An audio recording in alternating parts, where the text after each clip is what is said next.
চকরিয়া থেকে এই রাস্তা হয়ে মহেশখালী বন্দরের সংযোগ সড়ক করব ইনশাআল্লাহ।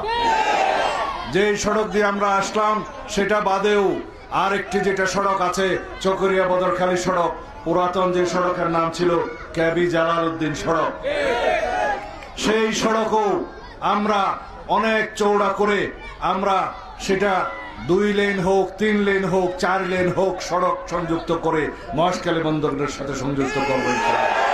তারপরে ঈদমনি থেকে পেকুয়ার উপর হয়ে বাঁশখালী, টইটং, পটিয়া, আনোয়ারা পর্যন্ত 4 লেনের সড়ক করবো ইনশাআল্লাহ।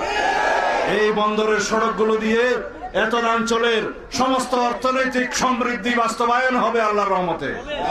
এই স্বপ্ন অনেক আগে দেখেছিলাম, বাস্তবায়ন করা শুরু করেছিলাম। আপনাদের দোয়া থাকলে, সমর্থন থাকলে বিএনপি সরকার প্রতিষ্ঠিত হলে ইনশাআল্লাহ এই কক্সবাজার, এই চকরিয়া, এই পেকুয়া, এই মাতামহুরি বাংলাদেশের মধ্যে সবচাইতে সমৃদ্ধশালী এলাকা হবে।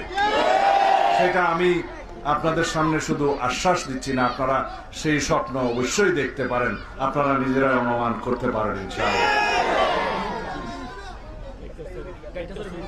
মাতামহুরির একটি প্রধানতম সমস্যা হচ্ছে বেড়িবাঁধের সমস্যা। এই বেড়িবাঁধের স্থায়ী সমাধান, স্থায়ী বেড়িবাঁধ নির্মাণ করা হবে আল্লাহর রহমতে।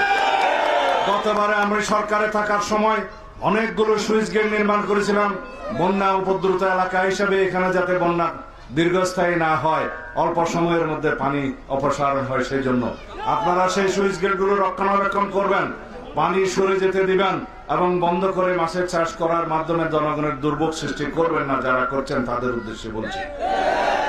ইনশাআল্লাহ এখানে সমস্ত খাল খনন করা হবে, কৃষি বান্ধব সরকার হবে। আগামী দিনের বিএনপি সরকার হবে কৃষকের সরকার, কৃষি বান্ধব সরকার এবং কৃষির উন্নয়নের সরকার।